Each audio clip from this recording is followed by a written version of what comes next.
Okay. మరి ఎందుకు ఆమె మీద అసలు న్యాయస్థానం ఎందుకు చర్చిస్తారు? అసలు నువ్వు న్యాయమే కాదు అసలు చర్చించడానికి. నీకు మైండ్ లేదని చెప్పి నేను నైటే డిక్లరేషన్ ఇచ్చారు కదా, యు ఆర్ నాట్ ఫిట్ అని చెప్పేసి, నీకు డిస్కషన్ వస్తలేదు, నేను చేసిందే న్యాయం అని అంటున్నావు కదా, అది న్యాయం కాదు కదా. ఇప్పుడు చాలామంది జ్ఞాన సంపద ఉన్న వ్యక్తులు వచ్చారు, పెద్ద పెద్ద వ్యక్తులు వచ్చారు, గురువులు వచ్చారు, న్యాయస్థానంలో వచ్చిన అధికారులు వచ్చారు. ఒకటి నేను చెప్పింది వినాలి, రెండోది నువ్వు చెప్పింది మేము వినాలి. ఏది రెండు అన్నప్పుడు మూడో వ్యక్తి చెప్పింది వినాలి. నువ్వు సొంతంగా నిర్ణయం, నేను సొంత నిర్ణయం ఇవ్వలేవు, మూడో వ్యక్తి చెప్పలేడు, నేను ఇలాగే ఉంటా దాని పేరు అఘోరా అని అంటే మరి కాశీలో ఉన్న వాళ్ళందరూ ఎవరు? వాళ్ళందరూ ప్రెస్ నోట్ ఎందుకు రిలీజ్ చేశారు? తోలు తీస్తాను ఎందుకు అన్నారు ఆవిడది? ఒకవేళ నిజంగా అఘోరా అయితే అన్నారు కదా, వాళ్ళు తిట్టారు అక్కడ దాకా వచ్చారు అంటే నీకు విలువ లేదనే కదా. నువ్వు ఓపెన్గా దుస్తులు కట్టుకొని వచ్చి నేను ఒక సాధకురాలని అని అంటే నేను ఎవరు ఏమంటాం మిత్రం, మనము శత్రువులను కూడా మనం ఏమంటలేం కదా ఇక్కడ. అలాంటిది నిన్నెందుకంటాం? అది నీ పొరపాటు, నీ ఆలోచన అంత మంద బుద్ధిగా ఉంది. దుస్తులు వేసుకొని వచ్చావు, 10 మంది రిజెక్ట్ చేస్తారేమో మిత్ర, 11వాడైతే నిన్ను మొక్కుతున్నాడు కదా. ఇప్పుడు అదే అఘోరాలలో శరీరం చూడడానికి వచ్చిన వాళ్ళు మొక్కేటోళ్ళు ఉన్నారు కదా. మరి నువ్వు విలువను కాపాడుకుంటావా, విలువని పొడగొట్టుకుంటావా? నువ్వు పొడగొట్టుకున్న విలువ అది. అందుకని నేను ఎన్ని ఛానళ్ళకి ఇచ్చింది ఏంటంటే, ఇంకోటి ఏంటంటే ఈమె ఇంతకు ముందు కర్ణాటక వెళ్ళి, ఇంతకు ముందు కర్ణాటక మహారాష్ట్ర వెళ్ళింది. అక్కడ ఎందుకు ఇలా ఫేమస్ కాదు, ఇక్కడ ఎందుకు ఫేమస్ అయింది? ఇక్కడ మనందరం ఎమోషనల్గా ఉంటాం ఇక్కడ శాతం. ఎందుకంటే మనం ఇక్కడ జస్టిస్ అనేది మన ఇంట్లో చేసుకోవడానికి మనకు ఓపికలు లేవు. మన ఇల్లే చిన్నది, మన ఉన్న జీతమే చిన్నది, అమ్మ కూలికి పోతుంది, నాన్న పనికి పోతాడు, సాయంత్రం వచ్చిన తర్వాత ఉన్నదో లేదో వండుకొని తినం, మన పరిస్థితులు ఇవి. ఇక్కడ ఆవిడని క్వశ్చన్ చేసే అంత పరిస్థితుల్లో ఎవరు లేకపోయారు మిత్ర. కాకపోతే ఈవిడ క్వశ్చన్ చేసే పరిస్థితి దాకా వచ్చింది. సామాన్య వాళ్ళు కూడా ఇప్పుడు మేల్కుంటున్నారు, అడుగుతున్నారు ఎందుకు అలా అవమానం అవుతుంది కదా అని. ఈవిడ డైరెక్ట్ అడగకపోవచ్చు మిత్ర. ఈరోజు నీవు నన్ను కొంచెం అవగాహన ఉన్న వాళ్ళు యూట్యూబ్ ఓపెన్ చేస్తారు, కానీ లక్షల మంది యూట్యూబ్ ఓపెన్ చేయరు, కానీ ఏదో ఒక దగ్గర విషయం కనబడి ప్రత్యేకంగా గమనిస్తారు కదా. వాళ్ళ హావాభావాలు మనకి చాలా అవసరం పడతాయి కదా. 30 లక్షల మంది చూసారనుకో ఒక వ్యూవర్స్, 30 లక్షల మందిలో రెస్పాండ్ అయ్యేది 150 మంది కామెంట్ల రూపంలో. ఈ 30 లక్షల మంది మనోభావాలు రెస్పాండ్ కావు. ఎందుకంటే ఎందుకు ఈ అమ్మాయి ఇది ఒకటి హెరిటేట్ అయిపోయిందని అనుకునే వాళ్ళు లక్షలు పర్సనల్గా ఫోన్లు చేసి మాట్లాడతారు, అడుగుతారు, స్వామి మీరు జంజం వేసుకున్నది ఎందుకు అడుగుతలేరండి. జంజం వేసుకుంది ఇవిడ. జంజం వేసుకోవాల్సిన అవసరం ఏముంది నీకు? పురుషుడే జంజం వేసుకోవాలి కదా. నీ కులం గురించానో లేకపోతే గోత్రం గురించానో అని చెప్పి కొందరు అడుగుతుంటారు. మొన్న ఒక బ్రాహ్మణుడు ఏమన్నాడు ఫోన్ చేసి, జంజం వేసుకున్నది మీరు ఎందుకు అడుగుతలేరు అని అడుగుతుంది. నేనేమన్నా, నువ్వు వచ్చి అడుగు జంజం ఎందుకు వేసుకోవట్లేడని.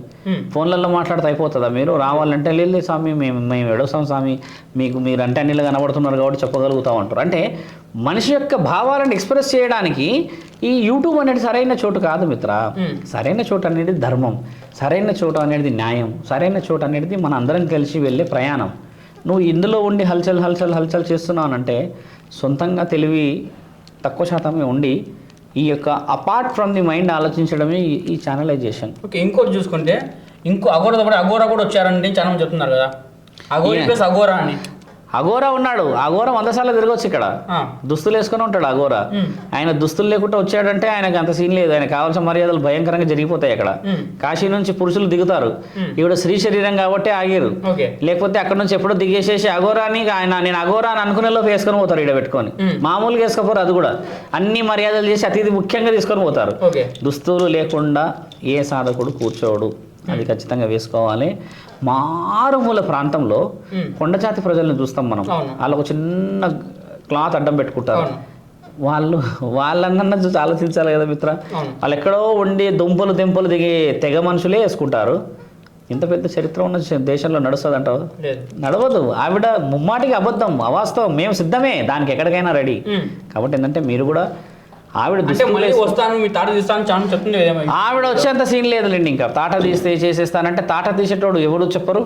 తాట తీసేస్తానని మాట ఇచ్చిన వాడు ఎప్పుడు కూడా దాన్ని చేయడు. అఘోరి లక్షణం అనేది తాట తీసేస్తా తోలు తీసేస్తాను అనడం అంటే అఘోరి లక్షణం కానే కాదు. ఎన్ని రాళ్ళు తగులితే మిత్ర ఒక రాయి శిల్పం అవుతుంది. ఆ శిల్పాన్ని దేవుడని పూజిస్తాం, ఆ రాయి అని ఎందుకు పూజించాం మనం? ఆలోచించు ఒకసారి.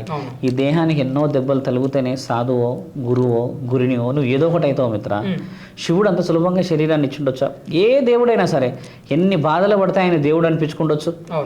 అట్లాంటిది ఒక శరీరం ఎన్ని కష్టసుఖాలు పడితే మనకు ఇల్లు అనిపించుకుంటాం. ఒకసారి నలుగురు ఇంట్లో కూర్చొని ఆ పచ్చడి మెతుకులతో కలుపుకొని తింటున్నప్పుడు కలిగే ఆ ఆనందం మిత్ర ఎక్కడో నువ్వు ఏమంటారు పెద్ద పెద్ద బిల్డింగ్లలో కూర్చొని బిర్యానీలు తింటే కలగదు. నీకు ఇక్కడ కుటుంబంలో ఉండే విలువ కష్టపడి కష్టపడి కష్టపడి కష్టపడి తండ్రి తాగుతూ కూడా తొర్లుతూ మన కడపల్లో వచ్చి పడతాడు, పక్కింటి కడపలో పడాడు. అంత విలువ ఉంది మన కుటుంబాలకి ఇక్కడ. అలాంటి కుటుంబాల విలువలు తీయడానికి నువ్వు వస్తా అంటే ఊరుకోం. ఇక్కడ నువ్వు కట్టుకొనిరా, బట్టలు వేసుకొనిరా, వివరంగా నువ్వు మాట్లాడు, అప్పుడు ఇదే హిందువులందరూ నిన్ను స్వీకరిస్తారు. అది లేకపోవడం వల్ల నువ్వు విలువ కోల్పోయావు నువ్వు. ఓకే, ఇప్పుడు ఇక్కడ తెలంగాణ నుంచి నైట్ ఆమె కేదార్నాథ్ బయలుదేరని చెప్పింది. కేదార్నాథ్కి వెళ్ళలేకుండా ఆవిడ హరిద్వార్ వెళ్ళింది అంటున్నారు. సపోర్ట్ దొరుకుతుందా? ఎలా దొరుకుతుంది అంటారు సపోర్ట్? చెడు ఎక్కడ పోయినా అంటే మనం ఒక వీడియో కాల్ చెప్పింది కదా, పక్కన నా ఫ్రెండ్స్ వీళ్ళంతా ఫ్రెండ్స్ వాళ్ళు చెప్పలేరు కదా, సాధువులని వాళ్ళు చెప్పలేరు కదా, ఈమె చెప్పింది కదా. ఇప్పుడు అదే matter. Secret is a secret when it is a secret. Okay, అంతే. ఒకసారి అది రిలీవ్ అయిందంటే నువ్వు దానికి సీక్రెట్. అవును. दोस्त हम बोले तो नहीं होते, दोनों मिलके बोले तो दोस्ता होते. वो छोड़ के मैं दोस्त हूं तो हम भी बोलते हैं हमारे को दोस्त पूरा हैदराबाद में बहुत लोग हैं. अब देखो हमारे साथ कौन है. ऊपर वाला अपने को सही सलामत दे वाला दोस्त है. बातों में नहीं रहते दोस्त, दिलों में रहते. वो नहीं दिखते, समय से आके बचा लेते. రుద్రాక్షలు వేసుకున్నావని నిన్ను పరమాత్ముడు క్షమిస్తున్నాడు ఎందుకు అనుకోవట్లేవు? రుద్రాక్షలు వేసుకుని నువ్వు చేస్తున్న పనులు ఏంటి? నువ్వు వచ్చేసి దాష్టికం చేసుకుంటా అంటే తండ్రిని అవమానపరిచినట్టేగా. నువ్వు అది రుద్రాక్షలు వేసుకొని నీ దుస్తులు వేసుకోకపోవట్లేవు అంటే ఆడపిల్లలకి గౌరవం ఇయ్యనట్టేగాను. మరి గౌరవం ఇయ్యలేని దానివి నేను పరమశివుడు క్షమిస్తాడా? చనిపోతే నేను శివుడి దగ్గర పోతానంటే మేమందరం శివుడి దగ్గర పోమా? మేమేమైనా పక్కకి వెళ్ళలేకపోతామా? ఇప్పుడు బొక్కలు ఉన్నాయి, కొన్ని పుర్రెలు ఇవన్నీ పెట్టుకున్నాడు కదా. ఈయన గారు సాధకుడు కాదు, ఈయన దొంగ. ఓకే, బాగా గుర్తుపెట్టుకోండి. ఇట్లా పెట్టుకున్న వాళ్ళందరూ దొంగలే. ఎందుకు? వాళ్ళు ఏదో క్షుద్ర పూజలు సంపాదించడానికి పెట్టుకుంటారు. ఇది ఎవరు పెట్టుకుంటారు తెలుసా మిత్ర? ఈ పుర్రెలు 7 పుర్రెలను పెట్టుకునేవాడు పరమశివుడు, 7 పుర్రెలను పెట్టుకునే తల్లి మహంకాళి. వాళ్ళిద్దరే పెట్టుకోవాలి. అవి బ్రహ్మ కపాలాలు. బ్రహ్మ కపాలాలు అంటే వీరుల యొక్క తలలు కింద పడకుండా వాళ్ళు రక్షణ కోసం అని పెట్టుకున్నారు. కాళికామాత ఎందుకు పెట్టుకుంటుంది అంటే ఆమె శరీరాన్ని కప్పుకోవడానికి ఇట్లా వస్తుంది దండ. ఈ వృక్ష ఇట్లా వచ్చేసి వెనుక సైడ్ నుంచి ఏమో ఎంటికలు ఉంటాయి. అంటే ఆమె శరీర రక్షణకు అని చెప్పేసి కొందరు శత్రువులని నాశనం పట్టించినప్పుడు పెట్టుకుంది. శివుడు ఎందుకు పెట్టుకుంటాడు అంటే ఆయన బ్రహ్మ కపాలాలు పెట్టుకుంటాడు. ఇప్పుడు నువ్వు దేనికి ఏ పర్పస్ లో పెట్టుకున్నావు నీ కపాలాలు చెప్పు నాకు. పుర్రె ఫొటోస్ ఎక్కడ? 7 పుర్రెలు పెట్టుకోవడానికి నువ్వు ఎవరు అసలు? నీకు ఏ అర్హత ఉంది అసలు? నీ అర్హతకు సంబంధించిన ఏంది? నీకు ఎవరు ఇచ్చారా ఆ అర్హత? ఒక పుర్రె అనేది పెట్టుకోవడానికి ఆ పుర్రె ఎవరిది? ఆ పుర్రెకు సంబంధించిన నియమ నిబంధనలు ఏవి? నీకు ఏ సంబంధం లేని నీ పుర్రె నేను పెట్టుకోవచ్చా? లేదు. నువ్వు ఎక్కడో నీ జీవితం ఏదో నీ యొక్క లైఫ్ నీది ఒక స్టైల్ వేరు. నీ పుర్రెని నేను తీసుకొచ్చుకొని పెట్టుకుంటాను మిత్ర. లేదు, అలా పుర్రెని పెట్టుకొని అవకాశము అర్హత లేదు. అంటే ఇది మనిషి పుర్రెలో నేను చేసుకున్నాను. ఇప్పుడు మనిషి పుర్రెలే, అది నీ పైశాచికత్వంతో పెట్టుకున్నావు నువ్వు. నేను చెప్తుంది కూడా అదే మిత్ర, నీ పైశాచికత్వాన్ని పెట్టుకున్నావు నువ్వు మనిషి పుర్రెలు. అంతేగాని ఆ పుర్రెలే నిజమైన పుర్రెలు, ఆ పుర్రెల వల్ల నాకు బలం అవుతుందని చెప్పేసి అదే నిజం అంటే ఈయన ప్రసక్తి లేదు ఇక్కడ. పుర్రెలు అనేటిదే అబద్ధం అంటున్నాను నేను ఇక్కడ. పుర్రెలు ఎందుకు పెట్టుకుంటావు? బ్రహ్మ కపాలాలంటే ఎవరు పెట్టుకోవాలి? శివుడు పెట్టుకోవాలి, మహంకాళి పెట్టుకోవాలంటే వాళ్ళకు ఒక ముల్లోకాధిపతులు, వాళ్ళకు ఒక అర్థం ఉన్నది. నీకు ఏ అర్థం ఉందని పెట్టుకున్నావు ఇక్కడ? అంటే నువ్వు పబ్లిక్ని మళ్ళీ నువ్వు నీ తెలివితేటలతో ఇబ్బంది పెడుతున్నట్టే కదా. అలాంటివన్నీ పెట్టుకోవడానికి బాగుంటాయి మిత్ర, వాటిని తట్టుకోవడానికి మాత్రం శరీరాలు సరిపోవు. అంటే ఇంకోటి కూడా నా శరీరానికి రాసిన బూడిది శవాలు కాల్చే బూడిది చెప్పింది కదా. శవాలు కాల్చే బూడిది పెట్టుకోవచ్చు, ఆవిడ నిజంగా పెట్టుకుండవచ్చు. కానీ అర్హత ఏమిటి? దేనికి పెట్టుకుంది? చితాభస్మం దేనికి పెట్టుకుంటారు తెలుసా మిత్ర?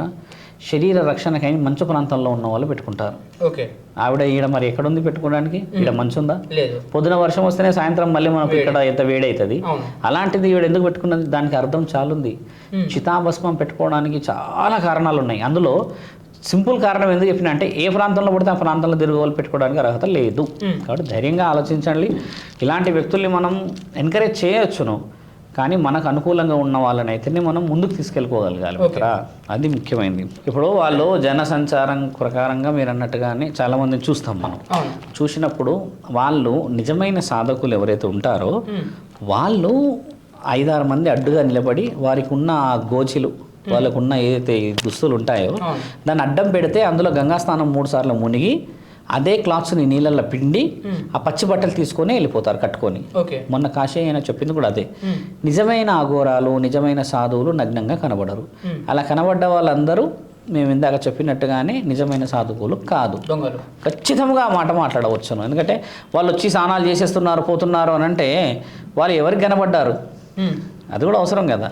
అలా కనబడి ఉంటే నీకు ఈరోజు అసలు ఈవిడని మనం పట్టించుకోపోయేవాళ్ళం. ఏ నై ఓలో ఐసైర్ అయితే అనేవాళ్ళం. అట్లా కాదు ఇట్లా అని శాస్త్రాలు చెప్తున్నాయి, ఈవిడ ఎట్లా అనేది ఈరోజు ప్రశ్న. కాబట్టి ఏంటంటే నిజాన్ని నికాసుగా ముందుకు తీసుకెళ్ళడం ముఖ్యమైనది మిత్ర, అది.